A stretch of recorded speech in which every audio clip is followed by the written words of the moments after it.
আচ্ছা, আমরা কি কখনো চিন্তা করেছি এই পৃথিবীতে আমরা কেন এসেছি?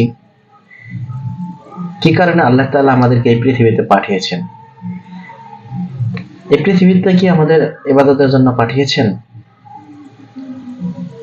আমাদেরকে মানুষকে কেন সৃষ্টি করা হয়েছে? মানুষকে তো খলিফা বা প্রতিনিধি হিসেবে সৃষ্টি করা হয়েছে।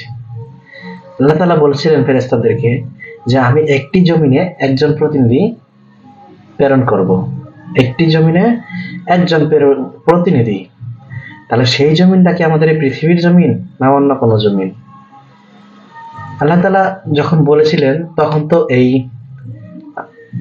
এই পৃথিবী তখন সৃষ্টি হয়নি সম্ভবত। আর আমরা জানি এই মহাবিশ্ব বিশাল ইউনিভার্স। এই বিশাল মহাবিশ্বের তুলনায় আমাদের এই পৃথিবী আমাদের এই পৃথিবী একটা বালির কণার সমানও নয়। তাহলে এই পৃথিবীর জমিনের কথাই কি বলছে যে এই জমিনে আমি প্রতিনিধি প্রেরণ করব?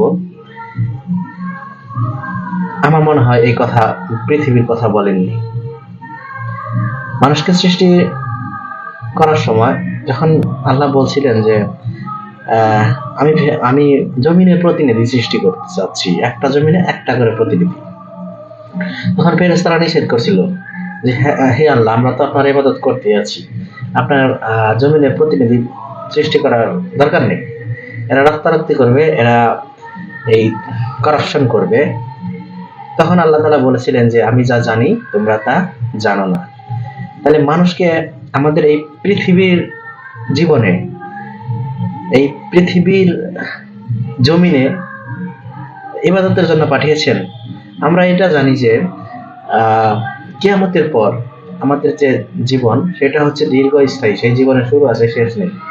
সেই জীবনের তুলনায় এই পৃথিবীর জীবন এক সেকেন্ডও নয় বা এক মুহূর্তও নয়। এক মুহূর্তের জন্য, এক মুহূর্ত ইবাদত করার জন্য কি আল্লাহ আমাদের সৃষ্টি করেছেন? না। আমার মনে হয় আর কি যে এই এক মুহূর্তের ইবাদতের জন্য আল্লাহ তাআলা আমাদের সৃষ্টি করেননি। আমরা যদি কোনো কিছু তৈরি করি সেটা এত ক্ষণস্থায়ীর জন্য সৃষ্টি করি না, সেটা সাধারণত দীর্ঘমেয়াদী পরিকল্পনা করে সৃষ্টি করি। তাহলে মানুষকে কি শুধুমাত্র এই পৃথিবীর জীবনে, এই অল্প জীবন যেটা আখিরাতের তুলনায় এক সেকেন্ডও নয়, এক মুহূর্ত নয়, এই এক মুহূর্তের জীবনের জন্য আল্লাহ তাআলা সৃষ্টি করেছেন? আমার মনে হয় না। তাহলে মানুষকে ইবাদতের জন্য সৃষ্টি করা হয়েছে, এবং কোন ইবাদত সেটা আমাদেরকে জানতে হবে। এটা কি পৃথিবীর জীবনে ইবাদত? এই নামাজ রোজা আমরা যেগুলো করি এই ইবাদত? নামাজ রোজা এগুলো পড়লে বা নামাজ পড়লে নিজেই নিজের উন্নতি করা হয়, নিজের নফসের উন্নতি সাধিত হয়। তাহলে আল্লাহ তাআলা এই খলিফা হিসাবে সৃষ্টি করেছেন, প্রতিনিধি হিসাবে ইবাদতের জন্য। সেটা কোনটা আমাদেরকে বুঝতে হবে। এই জীবনের পরে আমাদের একটা দীর্ঘ সময় কাটাতে হবে। সেই যে জীবনের শুরু আছে শেষ নেই, কিয়ামতের জীবন। এই কিয়ামতের পরের জীবন, মানে কবরের জীবন যেটা বলা হয়, কবরের জীবনের পরে আবার পুনরুত্থান হবে, তারপরে হচ্ছে কেউ জান্নাত যাবে, কেউ জাহান্নামে যাবে। সে আমার মনে হয় যে জান্নাতে, জান্নাত তো বিশাল প্ল্যানেট, এক একজনে এক একটা প্ল্যানেট পাবে। যে সবচেয়ে ছোট দরিদ্র জান্নাতি সে পাবে এই দুনিয়ার 10 গুণ সমান জান্নাত।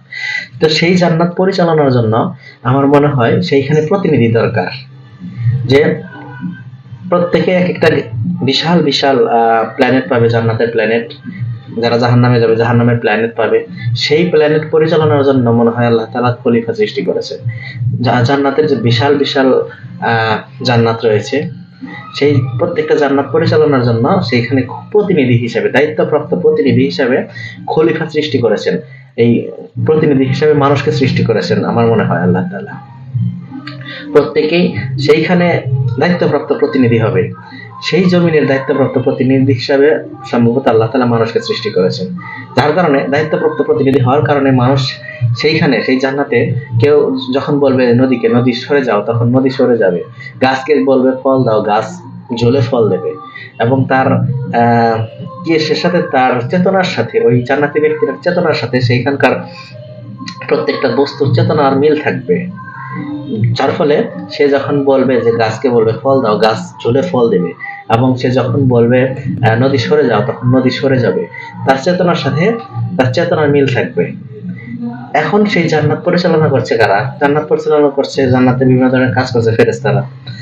যখন এই কারণেই পরবর্তী মানুষ যখন ওইখানে যাবে এবং সেটা পরিচালনা করবে, এজন্য ফেরেশতারা সম্ভবত নিষেধ করেছিল যে আল্লাহ, মানুষ সৃষ্টি করতে করার দরকার নাই, আমরা তো আপনার গুণ করতে আছি, আপনার কাজকর্ম করতে আছি, আপনার ইবাদত করতে আছি। তখন আল্লাহ তাআলা বলছিলেন যে আমি যা জানি তোমরা তা জানো না। তাহলে মানুষকে এই পৃথিবীর জীবনে একবারে অল্প সময়, এই অল্প সময় ইবাদতের জন্য সৃষ্টি করেছেন, নাকি নাকি জান্নাতে যাওয়ার পরে দীর্ঘ সময় সেইখানে প্রতিনিধি হিসাবে, দায়িত্বপ্রাপ্ত প্রতিনিধি হিসাবে ইবাদত করার জন্য সৃষ্টি করেছেন? এই দুনিয়ার জীবন হচ্ছে একেবারে ক্ষণস্থায়ী। এই দুনিয়ার জীবনে মূলত আমার যা মনে হয় যে পরীক্ষার জন্য সৃষ্টি করেছেন মানুষকে। মানে মানুষের মধ্যে যে কর্মে কে উত্তম এবং ইমানের যে পরীক্ষাটা, এই পরীক্ষার জন্যই মূলত আমাদেরকে দুনিয়াতে পাঠিয়েছেন। কারণ এই ইমানের পরীক্ষার জন্য দুনিয়াতে পাঠিয়েছেন। এখান থেকে কেউ জান্নাতে যাবে, কেউ আবার জাহান্নামে যাবে। জাহান্নামে যাবে, জাহান্নাম এই 27 মান জমিনি হবে একসময়, 7 স্তর জাহান্নাম। এই ধরনের এটার আয়াত পবিত্র কোরআনে বলা হয়েছে জাহান্নাম সম্পর্কে যে একটা আয়াত এরকম বলা হয়েছে যে যারা দাঁড়িয়ে বসে শায়িত অবস্থায় আসমান ও জমিন সৃষ্টির বিষয়ে চিন্তা ও গবেষণা করে, তারা বলতে বাধ্য হয়, হে আমাদের পূর্বদিগার, হে আমাদের পালনকর্তা, হে আমাদের রব, আমাদের জাহান্নামের আগুন থেকে বাঁচাও। তার মানে আসমান জমিনের বিষয়ে চিন্তা ও গবেষণা করলে সে বলতে বাধ্য হবে যে আমাদেরকে জাহান্নামের আগুন থেকে বাঁচাও। তাহলে 7 আসমান জমিন, আমাদের এই ইউনিভার্সের ভেতরেই হচ্ছে জাহান্নাম। এই 7 আসমান জমিনকে একটা সময় লিখিত কাগজের ন্যায় জড়াইয়া গোটানো হবে এবং এটাকে আবার পুনরায় সৃষ্টি করা হবে যেমন প্রথমবার সৃষ্টি করা হয়েছিল। তাহলে এই 7 আসমান জমিনই একটা সময় কলাপস করবে, একটা পয়েন্টে চলে যাবে, যেটাকে বলা হয় সিঙ্গুলারিটি একটা পয়েন্ট, যে এইখানে মহাবিশ্ব জড়ানো থাকবে এবং আবার পুনরায় সৃষ্টি করবেন এবং এটা 7 স্তর যোজক সৃষ্টি হবে। সেইখানে প্রত্যেকে এক একটা করে গ্যালাক্সি, যারা জাহান্নামে যাবে তাদেরকে একটা গ্যালাক্সি দায়িত্ব পালন করবে, সেইখানে আযাব খাইতে থাকবে, শাস্তি পাইতে থাকবে। এবং জান্নাতে যারা যাবে তারা প্রত্যেকটা এক একটা বড় বড় প্ল্যানেট পাবে। সেই জান্নাত পরিচালনার জন্য মূলত দায়িত্বপ্রাপ্ত প্রতিনিধি হিসেবে তাদেরকে এই মানুষকে সৃষ্টি করেছেন মহান আল্লাহ তাআলা। তাহলে আমাদের সৃষ্টির উদ্দেশ্য কি? মানুষকে এই পৃথিবীতে পাঠানোর একমাত্র উদ্দেশ্য হচ্ছে যে ইমানের পরীক্ষা, সে এক আল্লাহ বিশ্বাস করে কিনা, পরকালে বিশ্বাস করে কিনা এবং ভালো কাজ করে কিনা। আল্লাহ তাআলা পবিত্র কোরআনে বলেছেন যে কি বলেছেন, যে বলেছেন যে আমি মানুষকে সৃষ্টি করেছি ইবাদতের জন্য। কোন ইবাদত? এই পৃথিবীর জীবনে এই স্বল্প সময় ইবাদতের জন্য, না দীর্ঘতম সময় ইবাদতের জন্য, যেটা প্রতিনিধি হিসাবে মানুষ জান্নাতে বা জাহান্নামে গিয়ে করবে, জান্নাতে গিয়ে করবে। তাহলে এই পৃথিবীর জীবন অল্প সময়, এখানে আল্লাহ তাআলা বলছেন যে আমি মানুষকে সৃষ্টি করেছি যে তোমাদের মধ্যে কে কর্মে উত্তম সেটা দেখার জন্য, এবং কর্মে উত্তম এবং হচ্ছে এই কিসের জন্য আমাদের এইখানে হচ্ছে পরীক্ষার জন্য, মূলত যে পরীক্ষার জন্য, আর হচ্ছে এই ইমানের পরীক্ষার জন্য আমাদেরকে সৃষ্টি করা হয়েছে। যারা এক আল্লাহ বিশ্বাস করে, পরকালে বিশ্বাস করে এবং সৎ কাজ করে, তারা ইনশাআল্লাহ জান্নাতে যাবে। আল্লাহ তাআলা তাদের দিয়ে জান্নাত পূরণ করবে। আর জাহান্নামে এই যাবে হচ্ছে যারা আল্লাহর বিশ্বাস করে না, যারা বিভিন্ন দেবতার পূজা করে, তারা হচ্ছে জাহান্নামে যাবে। তো মানুষকে মূলত সৃষ্টি করা হয়েছে এই জন্যই যে তারা কি করবে, এই মানুষকে সৃষ্টি করা হয়েছে মূলত প্রতিনিধি হিসেবে দায়িত্ব পালনের জন্য। সেটা হচ্ছে কেমন প্রতিনিধি? এটা হচ্ছে জান্নাতে গিয়ে সেইখানে পরিচালনা করবে, জান্নাতের প্ল্যানেট গুলা পরিচালনা করবে। তখন ফেরেশতারা ওই ব্যক্তিদের কাছে জিজ্ঞেস করবে যে আপনার জান্নাতে এটা করতে চাই, আপনার অনুমতি আছে কি? তখন সে অনুমতি দেবে বা অনুমতি দেবে না। তখন ওই ব্যক্তিটা সরাসরি আল্লাহর সাথে কানেক্টেড থাকবে এবং সে তার জান্নাত পরিচালনা করবে। এবং যারা জাহান্নামে যাবে, জাহান্নামে তারা এই আগুনের প্রতিনিধিত্ব করবে, সেখানে সাজা খাবে। মূলত আল্লাহ তাআলা এই জমিনগুলোকে পরিচালনার জন্যই আল্লাহ তাআলা সৃষ্টি করেছেন মানুষকে। সৃষ্টির বিষয় আলোচনা, মানুষ সৃষ্টির লক্ষ্য উদ্দেশ্য, এই বিষয়ের আলোচনা এই পর্যন্ত। সকলে ভালো থাকবেন, সুস্থ থাকবেন।